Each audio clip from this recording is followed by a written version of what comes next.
Come with me. Let us take a moment to leave the ground behind.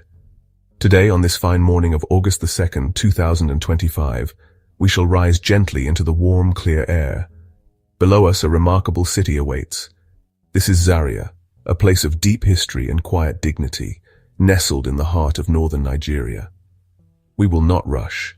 Our journey is one of quiet observation, a chance to float on the breeze and simply watch. Imagine the feeling of weightlessness as we begin our ascent. The world slowly shrinking beneath us, its complexities transforming into patterns of beautiful simplicity. The sounds of the earth fade, replaced by the soft whisper of the wind. This is our private viewing, a 10-minute escape to see a city breathe. Below us now, Zaria unfolds. It is a breathtaking tapestry, woven with threads of rich ochre-colored earth and vibrant green foliage. The city is not a harsh concrete jungle. It is a settlement that seems to have grown organically from the savannah itself. You can see the distinct patterns of human life etched upon the land. The roads are like veins, carrying life from one part of the city to another. The buildings, with their rust-colored metal roofs, glitter in the morning sun, scattered like countless pebbles across a vast, earthy canvas. It is a harmonious blend of human creation and the natural world, a testament to a community living in close connection with its environment. Notice the colors. The dominant shade is the deep reddish-brown of the soil, a color that defines this region of West Africa. Let us now drift towards the historical core of Zaria. Here lies the old city, the original settlement known as Burnin Zazzau. At its very center, you can see a large, magnificent complex of buildings. This is the Emir's palace. Its architecture is stunning, a masterpiece of traditional Hausa design with ornate facades, towering archways, and intricately decorated walls. The palace is not merely a building, it is the spiritual and administrative heart of the Zazzau Emirate, a center of power and tradition for centuries. Surrounding the old city, you can trace the faint but unmistakable outline of the ancient walls. Though weathered by time, rain, and wind, their form is still visible from our aerial perch. These were once formidable fortifications built from packed mud to protect the city's inhabitants from invaders. Flying over them, you are tracing a line drawn by history itself. Our journey now takes us over the watercourses that give Zaria its lifeblood. Look there to the south.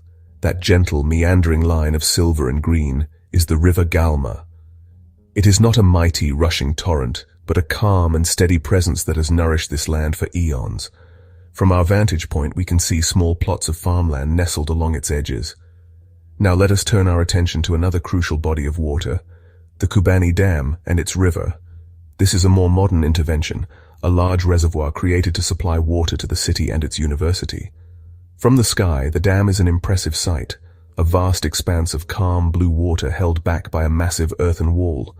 It looks like a great mirror reflecting the immense African sky. The presence of these water bodies adds a profound sense of tranquility to the landscape.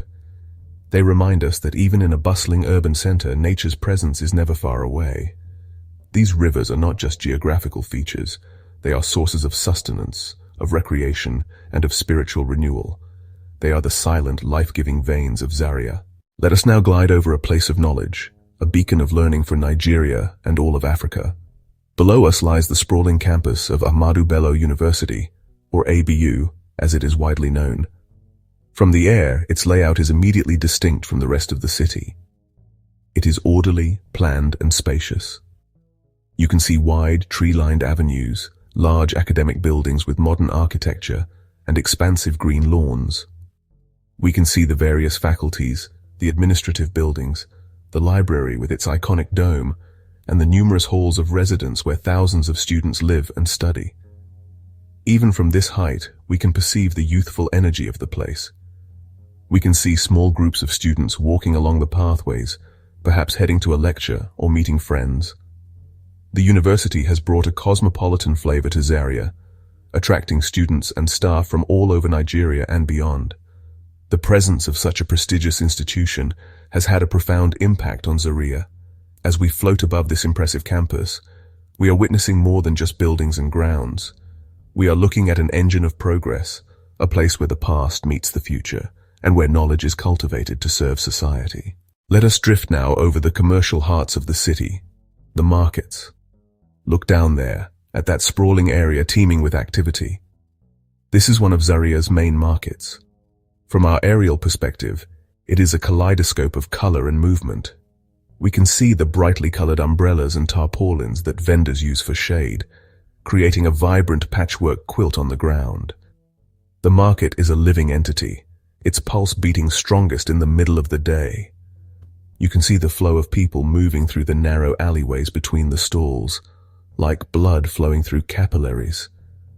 We can make out the larger shapes of lorries and buses at the market's edge, offloading goods that have traveled from across the country.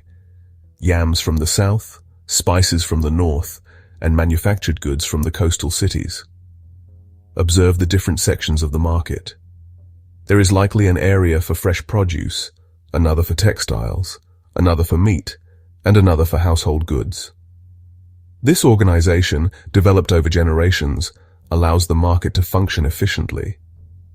As we watch, we see the rhythm of daily life playing out. We see women with baskets balanced gracefully on their heads, men pushing handcarts laden with goods, and children weaving through the crowds. Let us widen our view and soar over the diverse neighborhoods that make up the tapestry of Zaria. Look there, that area with a more regular grid-like street pattern, distinct from the old city. This is likely Sabon Gari, which translates to New Town. The architecture here is a mix of colonial-style bungalows and more modern blockhouses, reflecting its history as a place for strangers or newcomers. It is a place of great diversity, a melting pot of cultures from across the country. Now, let's glide over to another area, perhaps Tudun Wada. Here, the layout is different again.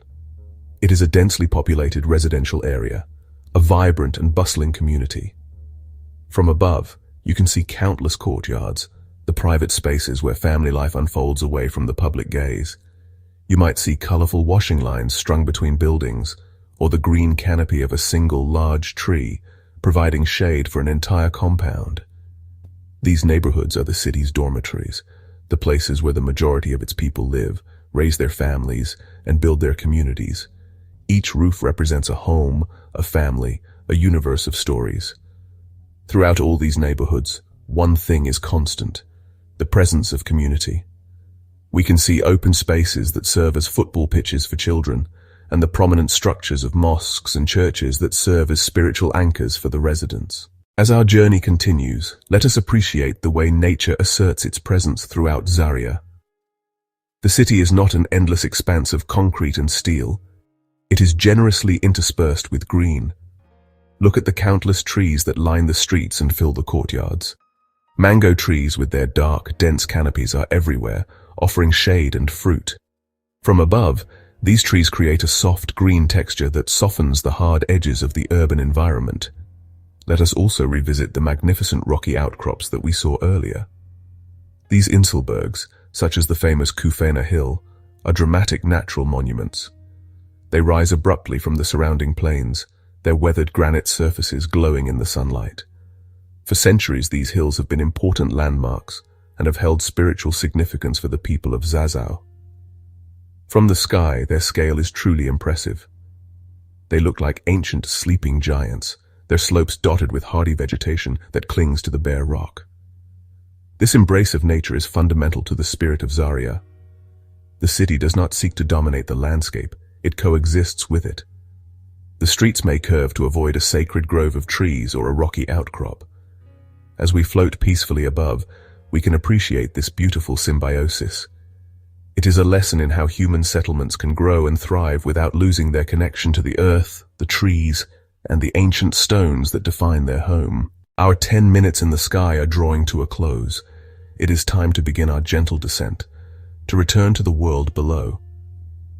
As we slowly lose altitude, the city begins to grow, its details becoming sharper and more defined. The patterns we observed from high above resolve back into individual buildings, trees, and roads. The tiny moving dots become recognizable as cars, motorcycles, and people going about their day. Let us take one last look at the magnificent vista before we land. See how the ancient and the modern, the natural and the man-made, all sit together in a remarkable harmony. There is the old city with its Emir's palace, a testament to a long and proud history. There is the modern university, a symbol of hope and progress. There are the bustling markets, the quiet residential neighborhoods, and the life-giving rivers. As we get closer to the ground, the scale shifts. We are no longer looking at a map, but at a living, breathing community. We can now make out the features that define daily existence: the children playing in a dusty field, the vendors arranging their goods by the roadside. We are almost back on the earth now. The ground rises to meet us, solid and welcoming. We have been privileged to witness 10 minutes in the life of Zaria from a unique and peaceful viewpoint. We leave with a deeper appreciation for this city of Zazzau, its resilient people, its rich heritage, and its harmonious relationship with the land.